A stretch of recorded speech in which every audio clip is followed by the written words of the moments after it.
Diante das pessoas que eu respeitava e amava, via frequentemente a fisionomia de um desconhecido, vazia de ternura, de compreensão, e uma estranha perturbação se apoderava de mim. O meu coração tornava-se inquieto e o meu pensamento recolhia-se como as folhas da sensitiva, fechando-se sobre si mesmo, inviolável e pesado. Imaginava com pena represada as figuras melancólicas que me cercavam, e diante delas eu não via apenas a parte que queriam que eu conhecesse. Eu recolhia a mais profunda, a mais verdadeira, que aos outros escapava inteiramente. Entretanto, aquelas existências mais próximas formavam uma só cadeia, sujeitas ao elo familiar. Mas a impressão era de desconhecidos que se veem a primeira vez sem interesse nem simpatia.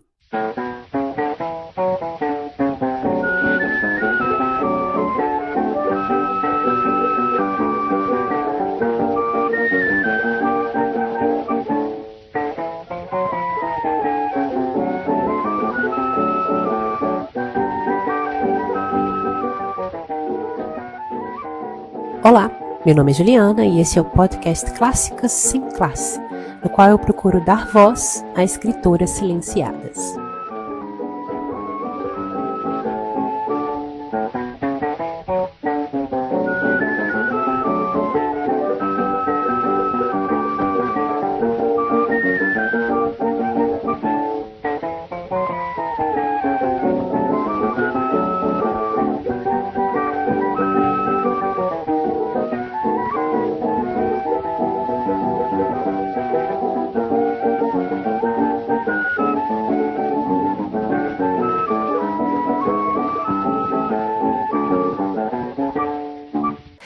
No episódio anterior, eu fiz uma carta da Algisa, na qual comentei os capítulos 2 a 4 da obra A Imaginária, de 1959, que é a nossa leitura conjunta agora, do mês de março, no Clube Clássicas Sem Classe. Nós vamos nos encontrar no dia 29 de março, pela manhã, às 10 horas da manhã, horário de Brasília, para discutirmos essa obra.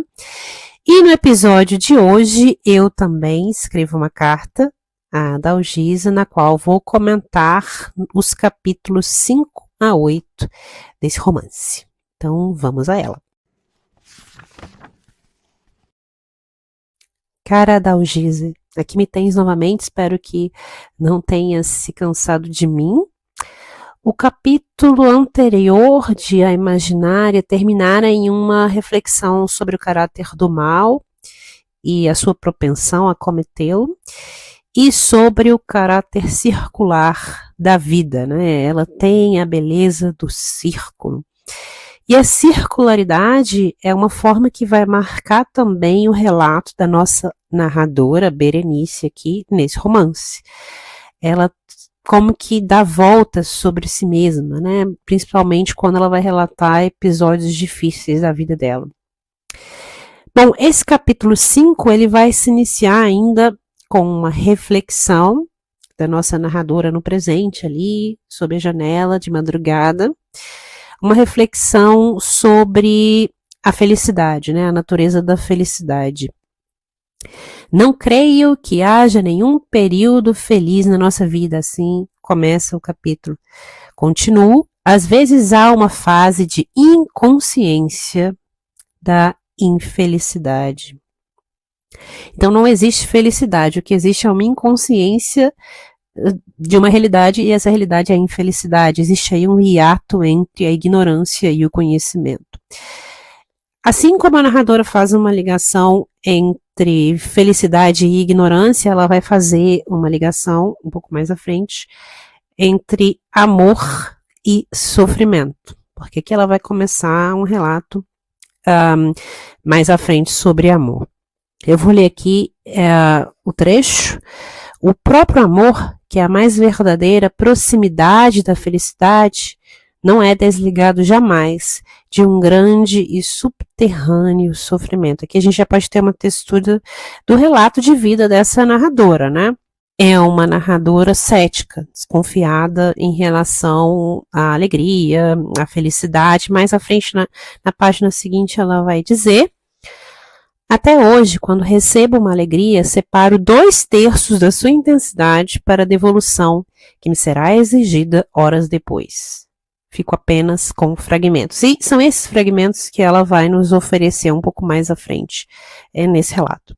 Bom, o capítulo anterior terminara com a morte da mãe de Berenice, e esse capítulo começa com uma reflexão e ela pula novamente para a história e vem dizer que depois da morte da mãe dela, naquela cidade pequena em que eles estavam vivendo, Silvana, eles vão novamente se mudar, de novo vão voltar para a cidade grande, porque o pai se vê aí impedido de cuidar da criança na cidade pequena e ao mesmo tempo trabalhar. Então, né, tem que levar para a cidade onde ele trabalha.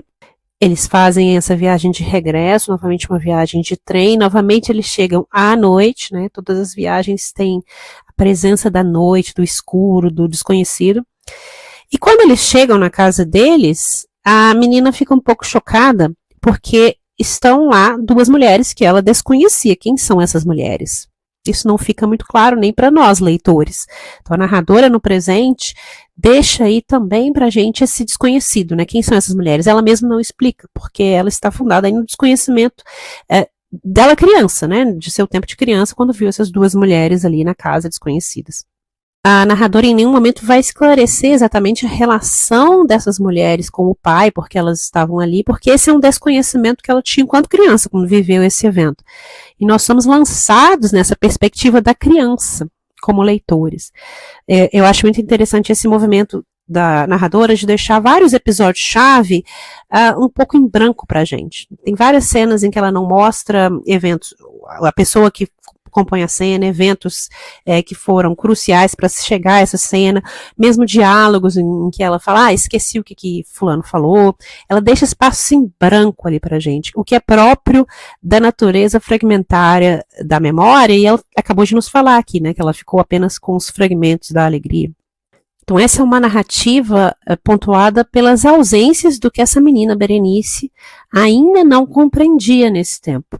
E uma das coisas que ela não compreende é a relação dessas mulheres com o pai dela. Elas são descritas pela menina, né, pela narradora, sob o ponto de vista da menina, ou do que ela lembra dessa menina, como mulheres vulgares, eu diria aí, flores modernas, para usar esse termo muito repetido, por essas escritoras desse tempo para descrever mulheres vulgares, mulheres que adotam certos modernismos no comportamento, na forma de se vestir, enfim, mulheres vaidosas, e que são descritas então de forma negativa por muitas das escritoras, aí, tanto do Entre Séculos quanto da primeira metade do século XX. A gente viu muito isso nas escritoras que nós lemos no ano passado, no Clássica Sem Classe. Eu vou ler aqui alguns dos trechos em que essas mulheres misteriosas, que nem sequer são nomeadas nesse livro, são descritas. Eram 2 mulheres desenvoltas, com manifestações de intimidade que nos receberam com excessivos agrados. Dá uma impressão de que elas são meio falsas aqui. Mais à frente, descrevendo a maneira de se vestir, elas tinham gestos livres à mostra, as pernas e partes do colo. Tinham um penteado rebuscado, os olhos pintados e as faces com rosado artificial. Então, veja uma descrição negativa de expressão de vaidade por mulher, especialmente na forma de vestir e na forma de se maquiar. Mais à frente, imediatamente estabeleci o contraste entre as roupas de minha mãe, cobrindo do pescoço aos tornozelos, com aquelas diminutas vestimentas das 2. Uma crítica, né, às vestimentas que deixam aparecer partes do corpo, né. E a narradora faz esse contraste entre a mãe, aquela mulher modesta, enfim, simples, e essas 2 mulheres aí. Mais à frente, a nossa narradora vai dizer: constatei a diferença do seu cabelo apanhado com simplicidade, aqui ela descreve a mãe, e de seu rosto sem artifícios, né, o rosto sem maquiagem. A gente vê isso em escritoras como, por exemplo, Nízia Floresta, quando vai dar conselhos à filha, né, vai criticar a vaidade nas mulheres, esse monstro que acaba com a inteligência das mulheres, e vai também advogar por roupas simples, né, e sem nenhum uso de artifício. Mais à frente, a narradora aqui vai continuar. A presença daquelas figuras completamente fora da minha imaginação levantou no meu pensamento perguntas sem respostas. E as perguntas que foram levantadas no pensamento daquela menina, rememorada por essa narradora, elas são levantadas também na nossa cabeça como leitores, né? Qual é a relação dessas mulheres com esse pai? O que elas estão fazendo aí? E tal como aquela menina ficara chocada com as mulheres, com a vulgaridade das mulheres e com a intimidade delas com o pai, nós ficamos chocados também. São mulheres que destoam ainda o modelo das donzelas, né, como para usar um termo usado por Nízia Floresta. Um pouco mais à frente, ela novamente vai destacar a vulgaridade dessas mulheres. Nunca esqueci esses tipos tão estranhos, que falavam alto, que riam de tudo, que eram demasiadamente carinhosas com meu pai, que exibiam no rosto uma pintura tão viva e provocante que haviam revelado aos meus olhos, pela primeira vez na minha vida, o volume das suas coxas e a pujança liberta dos seus seios. Aqui, mais uma vez, uma crítica a esse tipo de comportamento que é visto como vulgar. Em seguida, ela vai descrever a rotina, né, com essas mulheres dentro de casa. O pai sai para trabalhar, as crianças ficam com essas mulheres e com a mulher que trabalhava como empregada na casa. E essas mulheres, na ausência do pai, né, ainda, segundo essa narradora, segundo o que essa narradora lembra como criança, né, veja que talvez uma narração não confiável, essas mulheres dá a entender que elas eram diferentes, então que elas ficavam meio que puxando o saco do pai, eram meio hipócritas na frente dele, né, e na ausência elas se comportam de forma totalmente diferente e de forma por ele talvez desconhecida. Por exemplo, elas entram no quarto das crianças, pegam a mala em que estavam guardadas as roupas da mãe morta e começam a mexer e separar para si. A menina fica chocada com isso, né? Afinal, vê aquilo como uma espécie de profanação, e aí reclama com o pai tem que resolver esse pepino. Não fica muito claro para a gente aqui se esse comportamento dessas mulheres estava esperado pelo pai ou não. As mulheres dão a entender que sim, que elas estavam autorizadas a fazer esse tipo de separação das roupas da mulher morta, mas a criança ainda vê isso com muita estranheza, e isso é retratado como uma espécie de conflito que o pai tem que resolver. Novamente, uma questão que fica em branco aqui pra gente. A narradora ainda fala que essas mulheres, ao invés de ficarem com as crianças, saíam, ficavam passeando e tal, flores modernas, como a gente vê, deixava as crianças só com a mulher que trabalhava na casa e voltavam um pouco antes do pai chegar do trabalho. Então dá a entender que elas estavam sendo falsas ali, né, fingindo que estavam cuidando das crianças, mas no fundo indo embora, deixando as crianças sozinhas e indo passear, enfim, paquerar, flertar com os rapazes. Quando a narradora descreve essa cena das mulheres, né, mexendo nas roupas da morta, isso é sentido como uma forma de violação pela menina e também por nós como leitores. Então veja como a Dalgisa consegue aproximar os leitores da perspectiva da menina tal como lembrada pela narradora no futuro, ali, a narradora já adulta, né? Eu acho isso muito bonito. Nós, leitores, sentimos tal como a menina que ali há uma espécie de profanação. Mais à frente haverá uma briga do pai com essas mulheres, não explicada, essas mulheres vão brigar com ele e ir embora, e tudo vai ficar sem razões. Mais um ponto aí em branco pra gente. Há essa briga e esse motivo da briga não é explicado, nós somos deixados em branco, tal como essa criança que viveu, né, que assistiu essa briga e ficou em branco. Ela nunca entendeu por que essas mulheres foram embora. Vou ler o trecho aqui. Nesse dia arrumaram suas malas, vestiram-se com profusão de enfeites, plumas, faces ainda mais alteradas pela pintura e saíram zangadas, sem nos dirigir uma palavra ou um olhar. O pai se vê então sozinho com essas crianças, sente dificuldade de cuidar dos filhos pequenos e ao mesmo tempo ter que trabalhar, enfim. A narradora dá a entender que ele não queria deixar as crianças sozinhas com a mulher que trabalhava em casa e decide então enviar os filhos para um colégio interno, um colégio de freiras. Então, mais uma viagem. Então, veja que a criança que desde muito cedo, a narradora Berenice, nômade, está a todo tempo fazendo e desfazendo malas. Novamente, eles fazem as malas, são levados ao colégio, vão de trem ao colégio, e aqui desde o início em que ela pisa nesse colégio, esse estabelecimento é descrito como uma espécie de prisão. Vou ler o trecho. Saímos do trem diretamente para o colégio. Era um velho e imenso casarão de altos muros, cercado de mangueiras seculares que sombreavam o chão de uma cor limosa. E veja, muros altos cercados de mangueiras, né? As mangueiras, as árvores, tal como se fossem grades também. Mas à frente tudo muito limpo, excessivamente limpo e silencioso, né? Quase, talvez como um ambiente de hospital, uma mistura entre prisão e ambiente de hospital. Mais à frente ela vai ouvir, enquanto isso eu ouvi a onda de vozes desencontradas, de timbres diferentes, recitando uma interminável ladainha. A todo momento um sino chamava alguém para alguma coisa. E na sala havia um jarro com flores artificiais de papel. Então, aqui para salientar a artificialidade desse ambiente. Eu vou voltar aqui nesse tema das vozes, porque a gente vai perceber ao longo desse romance que sempre que há um sentimento de desconforto da narradora, ou da criança lembrada pela narradora, há momentos de pluralidades de vozes falando ao mesmo tempo, de forma desencontrada, tal como nesse momento no colégio.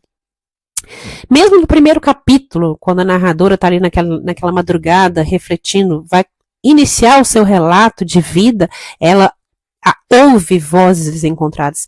Pois bem, no depoimento que você, Adalgisa, deu ao Museu da Imagem e do Som, nos idos de 1967, você relata que tem muito desconforto com excesso de voz. E eu vou ler esse trecho aqui. Desde menina, barulho e grito me apavoram. Eu era menina e minha madrasta, de 15 em 15 dias, recebia a família com todas as crianças, todos os sobrinhos. Minha casa ficava com umas 20 pessoas. Em certo momento, era um barulho de vozes diferentes, conversas e confusões, que eu saía e ia para o quarto e ficava sozinha. Minha madrasta achava que eu não gostava da família dela, e não era isso. Por toda a vida, o barulho para mim foi uma coisa horrível. Há dias que sinto a minha própria voz me incomodando. A minha voz fica no alto da cabeça, me incomoda. Barulho para mim me dá uma forma e uma cor. Vou parar aqui de ler nesse trecho do depoimento, porque isso para mim me lembra muito, e como eu disse, esses momentos da narrativa em que nós, como leitores, somos levados a sentir o desconforto que a menina sentiu por esse excesso de voz, ou que a própria narradora adulta sente ao estar ali desorientada ouvindo um excesso de voz. Isso me lembrou muito desse trecho de seu depoimento, em que você também relata sentir desconforto, né, por muito barulho, excesso de vozes desencontradas. Eu vou continuar a ler o depoimento, porque ele vai me lembrar do romance Neblina, no seguinte trecho. Um dia, por acaso, abro um livro, um dicionário filosófico, e por acaso vejo o seguinte: audição colorida. É fenômeno raríssimo, próprio das pessoas com sensibilidade exagerada, em que o barulho provoca a forma e a cor. E era o que eu sentia. Se uma pessoa de voz estridente falava mais alto, eu sentia assim como uma montanha em chamas. Aquilo me incomodava fisicamente, organicamente. Então, eu me lembrei desse meu fenômeno, no caso de chorar em colorido. Porque a gente chora em colorido. Quando a gente chora por uma alegria, a gente sente o colorido do azul, do branco, do arco-íris. Ao passo que quando a gente chora por conta de uma bala, uma tragédia, por perda de um amigo querido, a gente chora escuro. Eu entendi perfeitamente o que a pessoa que fez a letra quis dizer, mas o outro diz que não chora em colorido. Eu acho que se chora em colorido. Eu tenho chorado muitas vezes em colorido. E vários coloridos tenho chorado. Eu acho esse trecho do seu depoimento tão bonito. Eu tenho chorado muitas vezes em colorido e vários coloridos tenho chorado. Isso me lembrou, aí já estou pulando para o próximo romance, que me lembrou a narradora do romance Neblina, de 1973. Pois bem, então esse colégio de freiras, voltando aqui para o romance imaginário, esse colégio de freiras é descrito como uma prisão, e nós, estamos também presos aí na sensibilidade dessa menina, tal como rememorada pela narradora adulta, essa sensibilidade filtrada pela mulher que essa menina se tornou, e é a mulher que nos conta a história. Então, há uma sensação de sufocamento, de abandono, de claustrofobia dessa menina nesse colégio. A superiora, a madre superiora, é descrita como uma fisionomia dura, gestos marciais, né? Mais à frente a menina vai descrever a sensação que teve nesse colégio, né? Ao entrar nesse colégio, ao se despedir do pai. Tive a mesma sensação de abandono experimentada no momento em que chorei desabaladamente depois do enterro da minha mãe. Aquele parágrafo lindo, né, que a gente viu no episódio passado. Chorei por tudo que tinha acontecido na vida dela. Continuando aqui, eu me sentia só. Infinitamente só. Então, abandono e solidão, algo que vai se estender ao longo de todo esse romance. A solidão, ela dá o tom, a textura desse romance desde a epígrafe, como a gente já viu. A ideia de prisão desse colégio também é destacada pela seguinte frase dessa narradora. Pela primeira vez, né, assim que ela é deixada no colégio, pela primeira vez tive a sensação de liberdade física cortada. Mais à frente, a certeza de estar guardada entre altos muros e vigiada por seres que eu acreditava acima das imperfeições terrestres, trouxe ao meu espírito os contornos de uma nova sufocação. E vamos lembrar que desde o início essa narradora se descreve como um ser à parte, e ela será um ser à parte também nesse colégio, né? Ela nunca vai aceitar completamente a obediência, né? Se submeter às ordens nesse colégio, e isso é ressaltado na descrição, principalmente da madre superior, uma descrição negativa, e através dessa descrição, a gente sente uma tensão entre a figura da madre, das ordens que emanam dessa madre superiora, e essa menina, né, que não completamente concorda com essas ordens, nem com essa figura.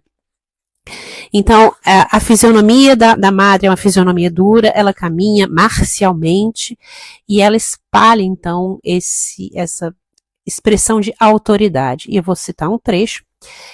Lembro-me que um dia, indo ao quintal do colégio, reparei numa fogueira quase extinta de coisas velhas e imprestáveis. Tudo se transformara em cinzas, menos os sapatos pretos de cetim da superiora. Lá estavam eles, apenas chamuscados, mas vivos e dominantes quanto a dona. Eu achei interessante essa imagem dos sapatos, né? Como que você, Adalgisa, consegue descrever a autoridade inflexível da Madre Superiora por meio desse objeto, o sapato, que não queima completamente, fica apenas chamuscado. Mais à frente, a narradora descreve com um tom negativo, né, algumas questões vividas nesse colégio, né, por exemplo, a maneira de incutir a fé por meio de pavores e castigos, né. E ela vai citar um episódio com meninas órfãs que trabalhavam no orfanato porque não podiam pagar, né, no internato. Então elas estavam nesse internato, não podiam pagar e trabalhavam em troca ali de casa e alimento. Há um episódio de injustiça vivido por essas órfãs punidas de forma injusta pelas freiras, e esse é um caso que você, Adalgisa, também menciona no depoimento que eu citei há pouco tempo, dado aí ao Museu da Imagem do Som em 1967, esse caso das órfãs, em que a menina, no caso você, se insurgiu contra o tratamento dado a órfãos que trabalhavam em troca do abrigo no internato, e é taxada como garota rebelde. E aqui, então, é citado um momento em que a Berenice também vai se insurgir contra uma determinada ordem considerada injusta. Mais uma vez, a narradora não explica qual ordem, ela não explica exatamente o que aconteceu. E são esses espaços em branco, né, esses pontos cegos da narração, que a gente não sabe se são pontos cegos para a própria narradora, se ela não lembra muito bem, ou se ela deixou esses pontos cegos para nós, leitores, o que torna o seu relato também talvez não muito confiável, mas mais interessante. Então ela vai se insurgir contra algo que não é nos explicado, e é uma atitude que é considerada como uma atitude que enfraqueceria a autoridade da madre superiora, das freiras, e a menina será então punida. Antes disso, ela vai ser exposta a uma espécie de júri pelas freiras, né, vai ser julgada, e ela não tem medo, ela fala sem vacilações por que ela agiu do jeito que agiu, e as freiras ficam espantadas com esse comportamento ousado. Eu vou citar um trecho aqui da narração. A minha força estava em que eu tinha certeza de estar só. Novamente, a solidão como marcante aí dessa menina à parte e marcante do senso de justiça dessa menina. E mais à frente haverá uma descrição aí das freiras, né? A reação das freiras a essa menina que não tem medo de dizer o que pensa, o que é justo. E esse é um comportamento que foi o seu comportamento na vida política, né? Nas crônicas políticas que você escreveu, Adalgisa. Vou fazer esse breve interrupção aqui para fazer esse comentário. Vou voltar ao texto aqui, então, para a descrição das freiras. Todas se benziam, cerravam os olhos aterrorizadas. Nunca uma aluna havia tido a audácia de incriminá-las. Aqui também a narradora está só. Ela foi a primeira aluna com a audácia de incriminar essas freiras. E aí as freiras dizem, ela promete, se assim continuar, levar muita gente à confusão e talvez a si mesma. Esse trecho me lembrou uma peça de teatro que eu li recentemente. Eu estou num grupo que tem lido a obra completa da Hilda Hilst, que é um grupo organizado pela Cícera Amorim, @mãe com livros no Instagram, é muito legal. Lemos recentemente o teatro completo da Hilda, e esse trecho, ela promete, se assim continuar, levar muita gente à confusão e talvez a si mesma. Esse trecho dito por uma freira me lembrou especialmente a peça A Empresa, que está no volume 4 do teatro da Hilda. Achei interessante, que eu estava com essa peça na cabeça e aí quando eu li esse trecho me lembrei. É uma peça dos anos 60, né, posterior a essa obra imaginária, mas não muito posterior, então achei interessante.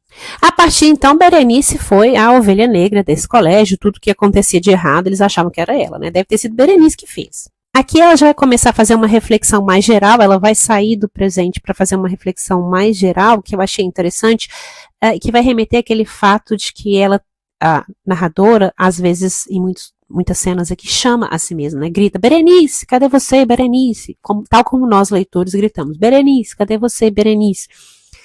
Quando ela assina o nome, ela também não se reconhece, como se ela assinasse o nome de outra pessoa. Vou citar o trecho. Nunca deixei de assinar o meu nome sem olhá-lo com certo choque. E isso até hoje me acontece. Eu achei interessante como se ela fosse uma outra, né? Ela assina o nome, não o reconhece, assim como ela chama a si mesma, como se ela estivesse dividida, né? Ausente de si mesma. Algo que nós vemos na narradora desde o capítulo 1, uma mulher dividida, ausente de si, quebrada, multifacetada. Mais à frente, ainda com relação a essa assinatura, quando leio a minha assinatura, não leio um nome. Vejo uma Berenice impetuosa, de pé à espera de um combate seguinte. Nunca firmei o meu nome sem estremecer. Recentemente, lá no grupo do Discord, uma das membros do grupo, a Graziella, mostrou que o exemplar dela de A Imaginária foi assinado por você, Adalgisa, tem uma assinatura, um autógrafo. Eu achei isso tão emocionante. E não sei, Graziella, se você está ouvindo esse episódio, mas esse trecho aqui torna ainda mais bonito seu exemplar, né? Nunca firmei o meu nome sem estremecer. Saiba que esse autógrafo que está no seu exemplar, Graziella, foi assinado com essa firmeza de caráter. Pois bem, a narradora volta então ao relato na sua infância, e ela vem dizer que em determinado momento o pai foi lá e simplesmente disse que ele iria se casar novamente e iria buscá-los do colégio. A menina Berenice fica contente, né? Vai ser libertada dessa prisão, mesmo que isso venha acompanhado de uma espécie de substituição da figura da mãe perdida, da mãe morta, né? E nós temos novamente, no final desse capítulo, um parágrafo que se usa da repetição de uma palavra para reforçar um sentimento tanto da narradora, ou da narradora criança, tal como relembrada pela narradora adulta, quanto do leitor, que é o sentimento aqui de raiva da menina e de libertação. Eu vou ler esse trecho e a palavra repetida é a palavra não. Nós vimos que no capítulo anterior, há também essa técnica de repetir uma palavra, né, para acentuar um sentimento. E no capítulo anterior, da morte da mãe da narradora, essa palavra foi chorei, chorei, chorei, chorei. É um parágrafo que chora na página, assim como nós leitores somos levados a sentir. Pois bem, ela usa novamente essa técnica aqui nesse parágrafo no final desse capítulo, ao repetir a palavra não, mas para conotar um sentimento diferente. Não veria mais as freiras intrigando as meninas, não olharia mais para a superiora tão marcial com seus sapatos de cetim negro, não sentaria mais naquela mesa comprida e não seria obrigada a comer com repugnância o ensopado de broto de bambu que todas as meninas recebiam com prazer, menos eu. Não ouviria mais a sineta todas as horas, não sentiria o cheiro forte de incenso e mais ainda. Não ouviria as histórias que a freira francesa contava todas as tardes sobre as crueldades que os alemães praticavam com as crianças do seu país durante a guerra. E esse capítulo termina com uma associação entre a figura da madrasta e a libertação dessa menina. Vi na minha madrasta uma porta aberta de par em par, como uma larga passagem para a normalidade e um convite à recuperação da minha calma. E aí no capítulo seguinte a gente vai ver se esse convite realmente se cumpre. O capítulo já começa com a narradora falando da madrasta e dos conflitos que a Berenice criança tinha com essa madrasta. Meu pai casara-se com uma bela mulher. E é engraçado que o capítulo começa com elogios à madrasta e depois a gente vai ver os problemas que, na verdade, a menina tinha com essa madrasta. Então ela era bela, era bondosa. Ela incentivou o pai a terminar o curso superior de engenharia, mas, e aí é que vai começar os problemas com a nossa Berenice criança, a madrasta tinha um temperamento dominante, e nós vimos que a Berenice tem um temperamento também muito forte, né? Ela não se dobra, não se deixou dobrar pela madre superiora, também não se deixará dobrar por essa madrasta. E aqui a narradora já justifica, a narradora já adulta, né, que analisou a questão com mais tempo, com mais maturidade, justifica esses conflitos, dizendo em que pé da vida estava essa criança Berenice quando chegou essa mulher dominadora. Não tinha como não haver um conflito ali, né? Eu vinha carregada de compressões, de tristezas, de desentendimentos comigo mesma, de uma rebeldia justificada pelo meu temperamento e pela minha sensibilidade atiçada por uma infância truncada. Como disse, a obediência sem uma razão esclarecida era para mim inaceitável e inconcebível. Então elas batem de frente, Berenice e a madrasta. E nessa tensão entre criança e adulto, é descrita uma situação de incomunicabilidade. E a narradora já passa para o presente, em que essa incomunicabilidade permanece. Hoje, como mulher, muitas vezes me encontro num estado de afasia. É interessante isso, porque afasia, a impossibilidade de dizer, né, de falar, de comunicar algo, e em que medida é de dentro dessa incomunicabilidade que essa narradora tenta nos narrar essa incomunicabilidade, né? A partir da impossibilidade mesma de narrar, ela tenta narrar. E essa impossibilidade, essa incomunicabilidade, essa afasia, elas terão um reflexo na estrutura dessa obra, na estrutura dessa narração e na linguagem nela utilizada. Bom, há esse conflito entre Berenice criança e a madrasta, nenhuma cede, e aí é citado, por exemplo, um dos temas de conflito, que é a forma de vestir. Eu vou citar aqui o trecho. Um dos martírios da minha vida de menina era vestir-me de acordo com o seu gosto, né, com o gosto da madrasta, que era justamente o inverso do meu. Eu gostava da cintura no lugar, ela obrigava-me a usar a cintura alta. Eu não gostava de vestidos pesados de enfeites de cores misturadas, ela preferia os modelos requintados em pregas, babados, bordados, fitas, rendas e flores. Eu me sentia infeliz e ridícula todas as vezes que usava um vestido novo. Entretanto, era tão fácil me fazer infeliz. Mas, aí, ela cita aqui um trecho do que a madrasta falava, mas criança não tem gosto nem vontade, dizia ela. Eu gostava, aí mais um caso aqui que ela vai relatar, né? Ela gostava de ser ali, brincar com os meninos, né? Correr e tal, e a madrasta achava que aquilo não era próprio para a menina. Eu gostava de apostar corridas com os meninos. Lembro-me que ela tinha uma forma dura de corrigir-me dessa brincadeira. Não é decente uma mulher correr e mostrar as pernas. Eu parava, pensava magoada e confusa, mas eu ainda não sou uma mulher. Né? Eu achei engraçado esse trecho. E a partir disso ela começa a ter vergonha das pernas. Comecei a ter um pudor inexplicável pelos meus joelhos tão descoloridos e desengonçados como os de qualquer menina de 11 anos. Todas tinham a mesma idade que eu e corriam livres sem pernas de mulher. Mas ela passou a ter pernas de mulher assim que a madrasta assim disse, né? Mais à frente ela vai descrever o período em que foi aluna de escola pública. Isso também se reflete no seu depoimento, né, que eu já mencionei, dado em 1967, que você diz que estudou em colégio público, que todo mundo deveria estudar em colégio público para ter uma noção de realidade. E é descrita aqui uma professora de quem ela gosta muito, mas a menina Berenice faz perguntas um tanto embaraçosas, né, desagradáveis para essa professora, porque são perguntas que essa professora não conseguia resolver. Perguntas tais como, quando começa o futuro, né, enfim. E a professora olhava isso e, bom, como que responde isso a uma criança, né? E mais à frente, a narradora vai dizer, havia um contraste tão grande entre a alma da minha professora e a minha, que ouvindo-a, eu sentia uma grande piedade. Não sei se por mim ou por ela. Mais à frente ela vai descrever as leituras que ela gostava de fazer, e uma delas é Travessuras de Sofia. Eu li um livro antigo, ele chama Os Desastres de Sofia. Eu não sei se é esse mesmo livro, em uma tradução diferente, da Condessa de Ségur. É um livro em francês originalmente, mas eu tenho a impressão que é o mesmo livro, né? Os Desastres de Sofia, As Travessuras de Sofia. É um livro delicioso para se ler. De fato, um livro assim que uma geração mais antiga de crianças que leu. Não sei se essa autora ainda é publicada, né? E aí há um contraste entre o que a Berenice lê e o que a madrasta dela acha que deveria ler, né? E a Berenice acha que havia uma certa melosidade aí nas obras que ela deveria ler. E ela gostava de ler livros de aventura, né? Enfim. Inclusive, também é citado aqui que ela leu a Biblioteca Rosa, né? Que era considerado que as mocinhas deveriam ler e tal. E vou ler o trecho do que a narradora fala sobre isso. Precisava fazer um trabalho duro sobre a minha vontade a fim de tomar a sério a leitura. Daí por diante comecei a ler tudo que uma menina de 14 anos pode ler. As minhas companheiras sabiam de cor poesias dos poetas em evidência. Eu, como sempre, lia.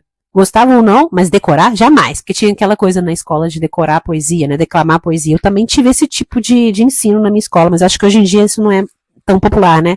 Fazer o aluno ter aula de declamação, né? Decorar poesias clássicas e declamar. O que eu acho interessante desse trecho é o conflito entre o que uma menina tem que ser e o que ela é de verdade, né? A menina não pode brincar de correr com os meninos, a menina não pode usar a roupa que ela quer, mais confortável, a menina não pode ler determinados livros, né? Esse conflito do que uma menina quer ser, o que ela é e o que ela tem que demonstrar para os outros, a aparência que ela tem que fazer, é interessante a gente pensar esse conflito nas outras obras que a gente vai ler também, o que isso diz sobre imposições de comportamento nessa época aqui no Brasil.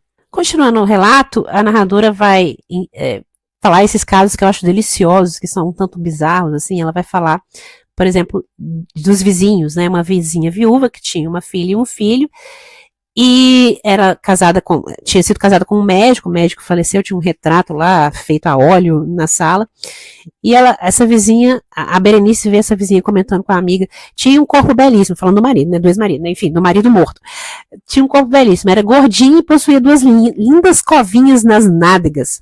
A menina olha para aquele retrato sisudo, mas pensa, mas ele tinha covinhas, né? O conflito entre aquela sisudez do retrato e a realidade, né? Que aquela mulher estava expressando ao conversar com a amiga ali, nem prestando atenção que a menina estava ouvindo esse tipo de comentário, né? Pois bem, essa vizinha e viúva tinha uma filha e achava que a única coisa que essa menina tinha que fazer era casar. Só ficava atormentando essa menina aí de 17 anos, falando que ela tinha que casar.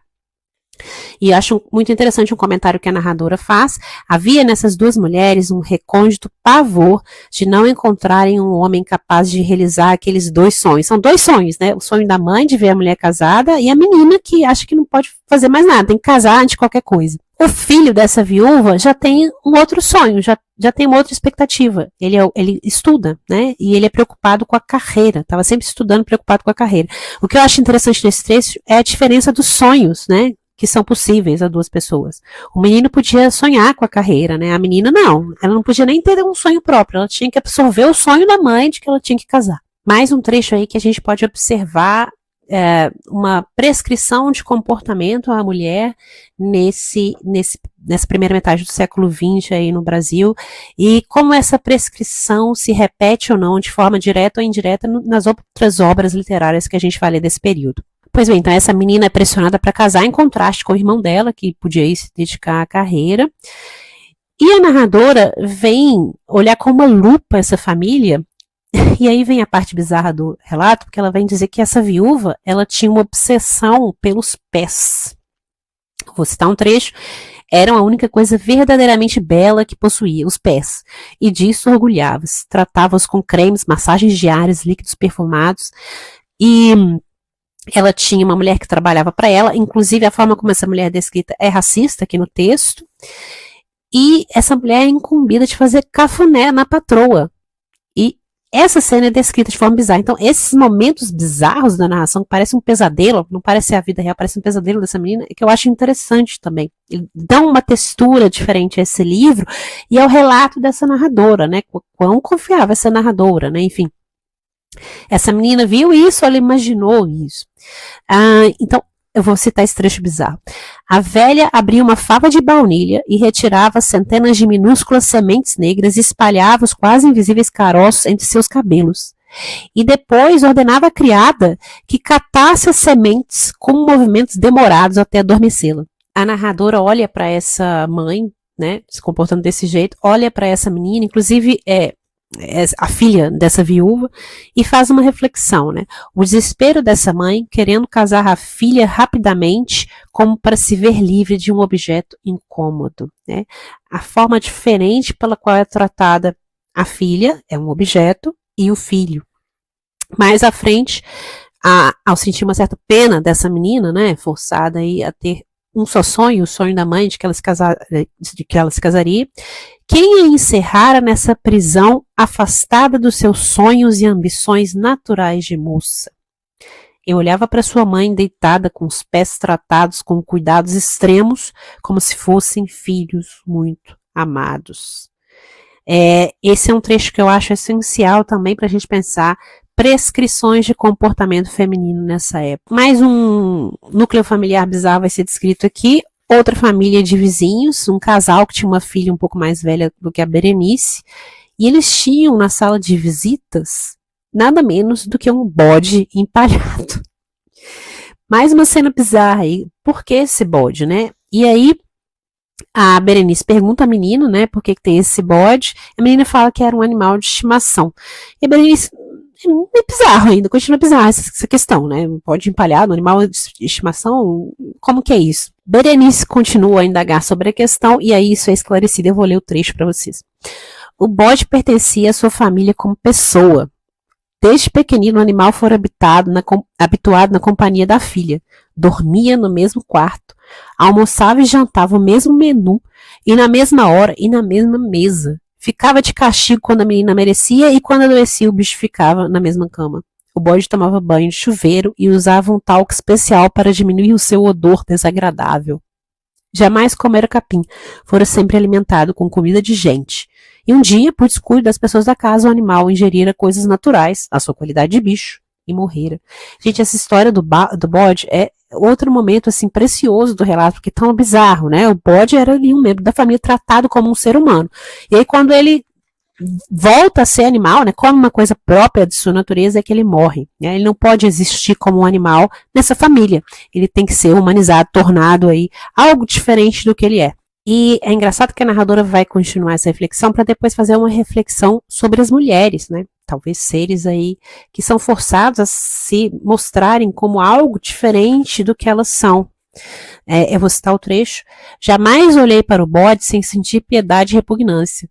O mesmo me assalta hoje quando vejo nos circos cães amestrados que caminham em duas pernas, ou quando assisto a uma mulher contorcendo-se para dar a impressão ao público de uma invertebrada minhoca ou uma nojenta perereca.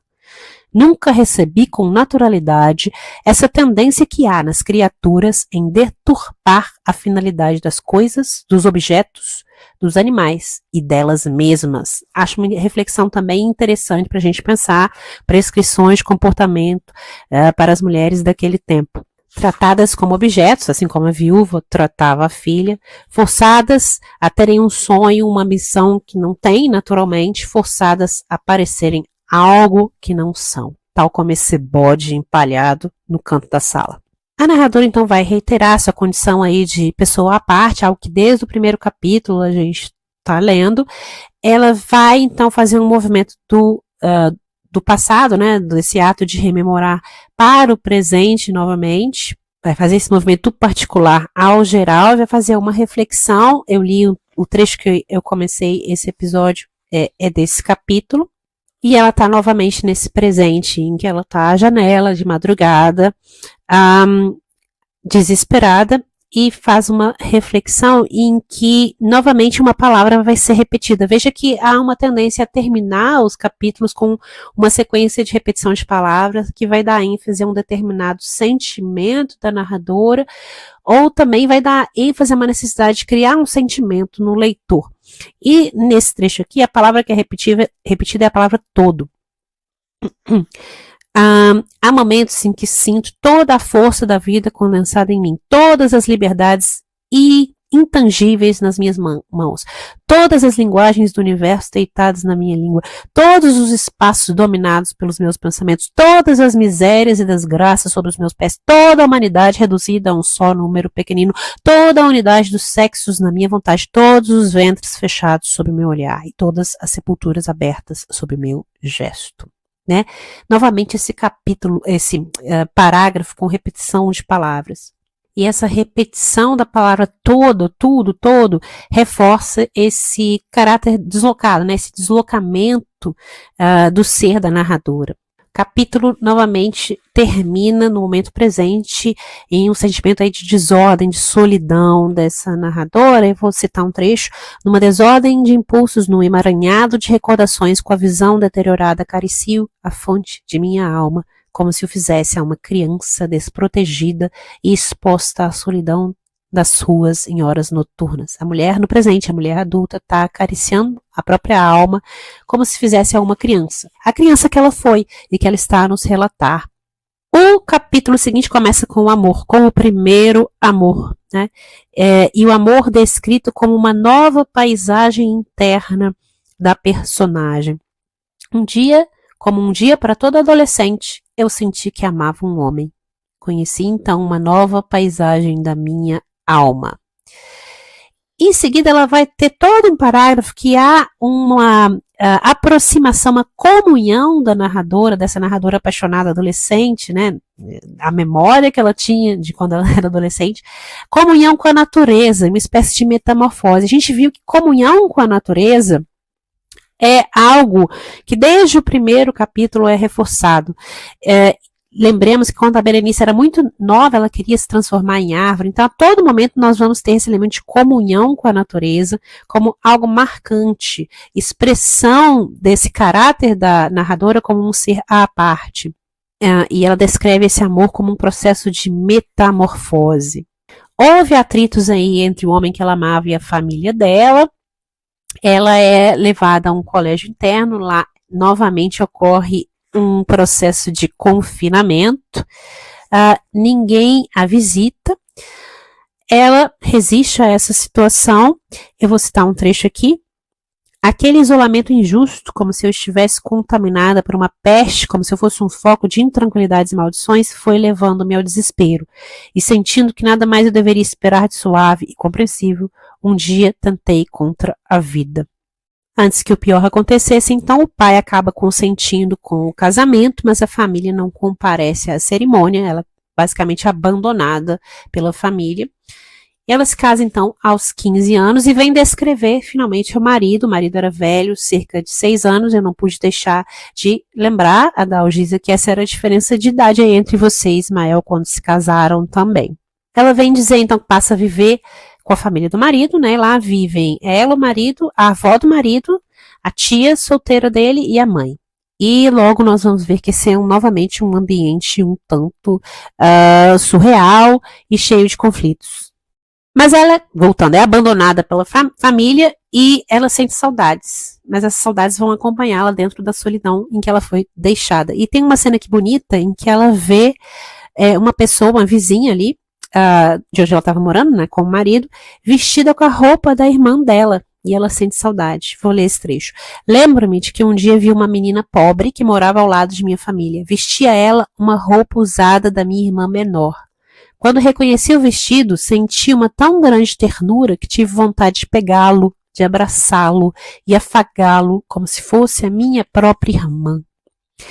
eu acho interessante o poder que é dado a determinados objetos nessa narração para transmitir sentimentos. A gente viu os sapatos da Madre Superiora, os sapatos que eram maiores que o pé da mãe morta e agora o vestido da irmã menor.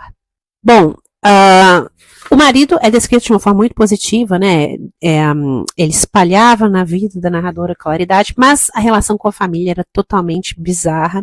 E um dia a narradora acorda com um vozerio, novamente essa imagem de vozes desencontradas para trazer desconforto, um elemento que vai se repetir aqui na narração. E nós encontramos, né, um reflexo disso no depoimento dado por você, Adalgisa. Esse vozerio, a família tá brigando e a tia solteira vai começar a tocar o piano para os vizinhos não ouvirem essa briga, e a gente vai ver que a família é totalmente louca. A mãe é uma fanática religiosa, mas só pela palavra, não pela letra, não pelo sentido, porque a gente vai ver que ela briga, faz intriga, enfim, ameaça as pessoas com o inferno, mas vai à missa todo dia e tal, e ela não vê a missa como um ritual sagrado, não, a missa é como quem vai ali à boate, a missa para ela é tipo isso, né, ir para uma festinha. Então tem essas cenas que são descritas de uma forma também muito, muito bizarra, das brigas da sogra da Berenice com a mãe dela, né, com a avó do marido da Berenice. As brigas são descritas de uma forma um tanto surreal. E esse ambiente tóxico, mas que tem algo de surreal que a gente não consegue muito bem localizar, mais uma vez um ponto cego da narração.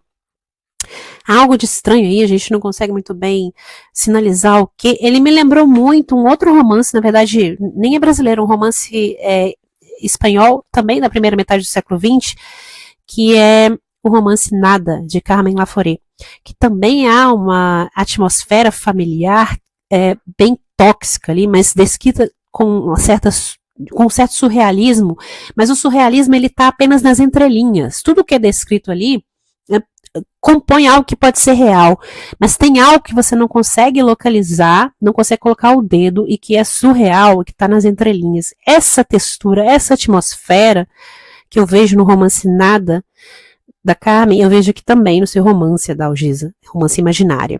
E aí nessa situação de briga familiar, de conflitos totalmente bizarros, a Berenice muitas vezes tem uma sensação fora do corpo. Eu vou ler esse trecho aqui, que ele me lembrou o romance Neblina, né? Muitas vezes, com as mãos, amparei a minha própria cabeça, que me trazia a sensação de uma coisa independente do meu corpo, né? Como se fosse outra. Ela está sempre se vendo como outra, né? Ela lê o próprio nome e não reconhece que foi ela que escreveu. Ela se chama a si mesma. Ela vê a cabeça como algo separado do corpo dela. Ela está desassociada de si mesma, novamente, né? Nesse capítulo, tal como começou o relato no primeiro capítulo. E essa questão da cabeça dissociada do corpo me lembrou a narradora de Neblina também. A menina se vê nessa família totalmente louca e vai descrever uma situação que ela se sente perdida, né? Encontrava-me perdida no ponto em que confundia os seres reais com personagens de ficção. Eu acho interessante isso porque, tal como nesse livro, será que esses seres reais que estão descritos pra gente aqui, até que ponto eles são personagens de ficção, né? Como a gente lê esse relato? Cadê você, Berenice? Como todo momento em que a narradora tem uma dificuldade, tem que relatar um evento difícil para ela, ela salta para o presente. Ela está nessa narrativa em círculos, rodando sobre si mesma, e esse capítulo 7 termina, então, com um salto para o presente, em que a narradora está na janela e está chorando, pelo que ela lembra do passado. Por que ainda choro? Ela chorou no passado e ela está chorando agora, no momento em que ela nos relata esse passado. Por que ainda chora? Choro. Nada mais tenho a ser roubado, nada pedi para sofrer a negação e nada espero para receber a decepção. Por que choro mansamente, olhando o céu escuro e acompanhando o silêncio deitado no vento da madrugada? Por que choro um pranto que não vem do meu peito? Mais um momento de dissociação aqui. Ela chora um pranto que não vem do peito dela. Cadê você, Berenice? De onde vem esse pranto? O capítulo seguinte já começa com a vontade de ser mãe. Ela queria muito ser mãe. Eu não podia conceber a ideia de passar pela vida sem ser mãe. Então, um capítulo que já começa com esse desejo. E aqui nós temos uma textura maior do casamento dos dois, numa cena em que o marido reclama que está cansado de ser funcionário público. No fundo, ele está cansado de trabalhar. Lembrando que Ismael Nery, seu primeiro marido, foi funcionário público também. Eu vou citar essa cena. O marido chega para ela e fala: não suporto mais essa vida de sórdidas humilhações. E ela pergunta: mas o que houve? Hoje não houve nada mais do que tenha havido desde que sou obrigada a trabalhar, e sobretudo num meio que detesto. Vivo rodeado de gente imbecil, mesquinha, intrigante, sem inteligência. Vegeto num mundo desprezível, cercado de criaturas abomináveis. Eu não nasci para ser funcionário público, obedecer a um chefe analfabeto que vive de fuxicos comentando a vida de um e de outro, dentro da burocracia mais ridícula. Mais à frente, o que me obriga a essas constantes humilhações diárias é o dever de família. Não a tivesse constituído e jamais ficaria sujeito a tal degradação.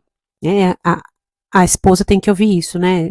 Eu posto essa degradação porque eu me casei com você e decidi ter filhos. A casa do marido continua aquele fuzuê, né? De madrugada a mãe acorda, começa a ter umas alucinações, briga com a irmã solteira. E eu achei engraçada essa cena que depois de passar a madrugada brigando e, né, pirando total, as duas irmãs vão para a missa de manhã. Eu vou citar esse trecho. Quando as duas irmãs, depois do combate da noite, saíram para a casa de Deus, caminhavam em calçadas opostas. No momento em que entravam na igreja, havia sempre um minuto de hesitação e de rancor, porque uma não queria entrar na igreja depois da outra, e nem ao mesmo tempo.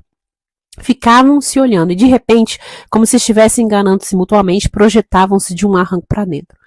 Depois do ofício religioso, voltavam para casa como tinham ido para a igreja, cada uma na sua calçada, e ao transporem a porta, a briga era retomada no mesmo ponto em que tinha sido suspensa para suas obrigações cristãs, ou seja, de cristã só tem a letra, né, não tem o conteúdo. Tem uma cena em que o filho fala: não, mãe, você devia descansar, não vai à missa hoje não, né, fica descansando. Aí ela vai e fala pro filho: vocês não gostam de um teatro? Não se divertem numa festa ou num baile? Então, é a mesma coisa, eu me divirto assistindo a uma missa. Então veja, a mulher é ultra religiosa na superfície, né? Ela vai à missa como, né, quem vai a uma boate, enfim, a um boteco. E aí a loucura dessa sogra só é revelada mais a mais para os leitores e para a própria Berenice ali, casada com esse cara. A mulher tá sempre brigando e tem um momento em que ela faz um pedido, o que eles devem fazer quando ela morrer. Finalizou pedindo que, com a sua morte, fosse entregue ao arcebispo uma mala já preparada, contendo lembranças santas. Pedaços da sua roupa, aparas das suas unhas, mechas de seus cabelos, objetos de seu uso e livros de orações. E a mulher comenta: são relíquias sagradas. Ela está falando pedaço da unha dela, que ela está guardando, é uma relíquia sagrada. E aqui tem uma cena em que o marido da Berenice vai falar: minha mãe é louca, mas eu não consigo viver sem essas cenas fortes, enfim.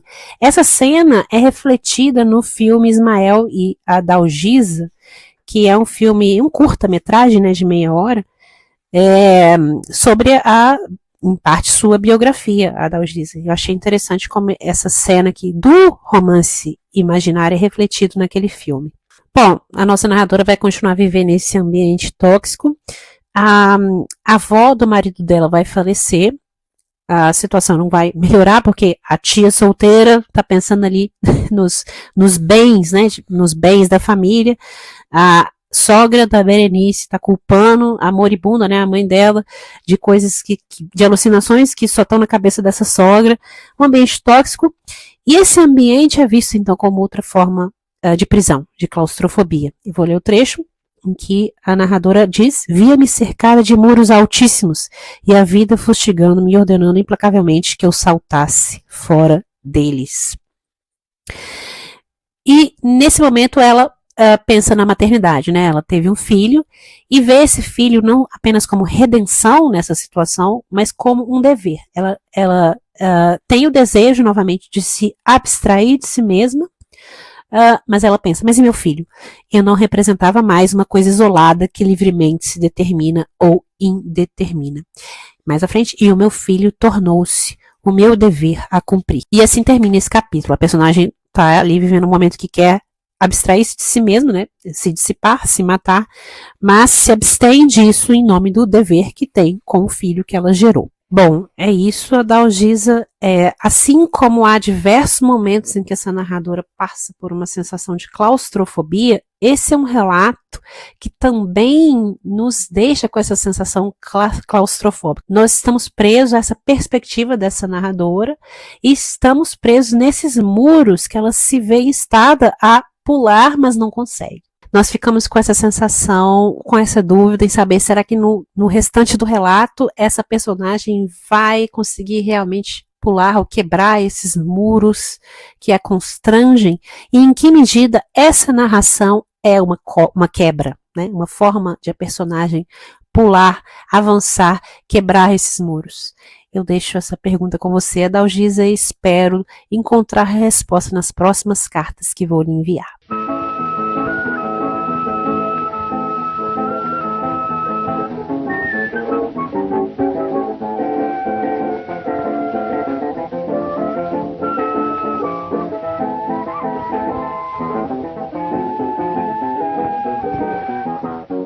Esse episódio foi escrito, produzido e apresentado por Juliana Prina em março de 2025. A música tema é a obra Sofres Porque Queres, um choro de Pixinguinha, interpretada pelo grupo Choro Pixinguinha em gravação de 1919.